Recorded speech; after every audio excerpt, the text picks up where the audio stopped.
اعوذ باللہ من الشیطان الرجیم بسم اللہ الرحمن الرحیم۔ شوال کے 6 روزوں کا حکم کیا ہے اور کیا یہ روزے واجب ہیں؟ جواب: رمضان المبارک کے روزوں کے بعد شوال کے 6 روزے رکھنا واجب نہیں بلکہ مستحب ہے، اور مسلمان کے لیے مشروع ہے کہ وہ شوال کے 6 روزے رکھے، جس میں فضل عظیم اور بڑا اجر و ثواب ہے، کیونکہ جو شخص بھی رمضان المبارک کے روزے رکھنے کے بعد شوال المکرم میں 6 روزے بھی رکھے تو اس کے لیے پورے سال کے روزوں کا اجر و ثواب لکھا جاتا ہے۔ نبی کریم صلی اللہ علیہ وآلہ وسلم سے بھی یہ ثابت ہے کہ اسے پورے سال کا اجر ملتا ہے۔ حدیث مبارکہ حضرت ابو ایوب انصاری رضی اللہ تعالی عنہ بیان کرتے ہیں کہ رسول اللہ صلی اللہ علیہ وآلہ وسلم نے فرمایا، جس نے رمضان المبارک کے روزے رکھنے کے بعد شوال کے 6 روزے رکھے تو یہ ایسا ہے جیسے پورے سال کے روزے رکھے ہوں۔ صحیح مسلم، سنن ابو داؤد، سنن ترمذی، سنن ابن ماجہ۔ نبی مکرم صلی اللہ علیہ وآلہ وسلم نے اس کی شرح اور تفسیر اس طرح بیان فرمائی کہ جس نے عید الفطر کے بعد 6 روزے رکھے اس کے پورے سال کے روزے ہیں۔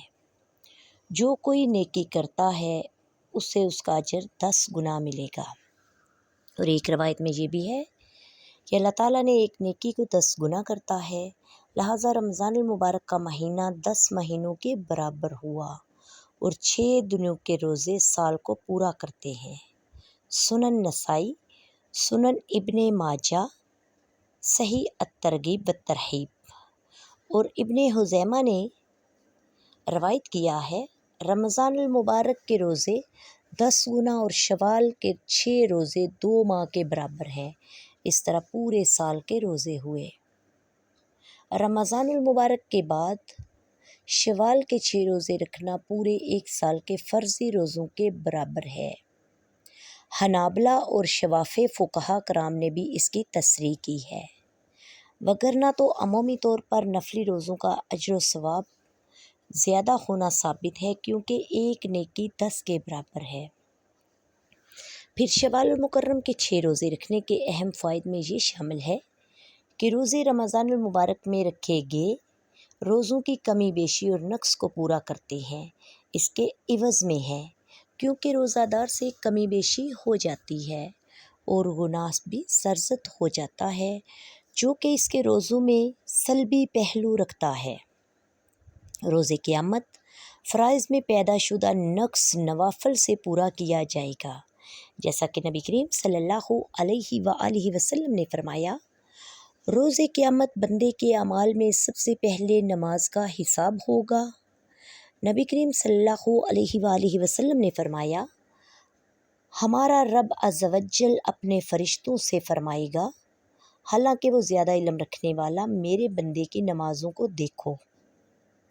اللہ رب العزت جانتا ہے کہ بندے کی نمازیں کتنی ہیں، لیکن پھر بھی وہ فرشتوں کو حکم کرے گا کہ میرے بندے کی نمازوں کو دیکھو، اس نے پوری کی ہے یا اس میں نقص ہے؟ اگر تو مکمل ہوں گی تو مکمل لکھی جائیں گی، اور اگر اس میں کچھ کمی ہوئی تو اللہ تعالیٰ فرمائے گا، دیکھو میرے بندے کے نوافل ہیں، اگر تو اس کے نوافل ہوں گے تو اللہ عز و جل فرمائے گا، میرے بندے کے فرائض اس کے نوافل سے پورے کرو، پھر باقی اعمال بھی اسی طرح کیے جائیں گے۔ سنن ابو داؤد، حدیث نمبر 733۔ واللہ اعلم۔ وما علینا الا البلاغ المبین۔ السلام علیکم ورحمۃ اللہ وبرکاتہ۔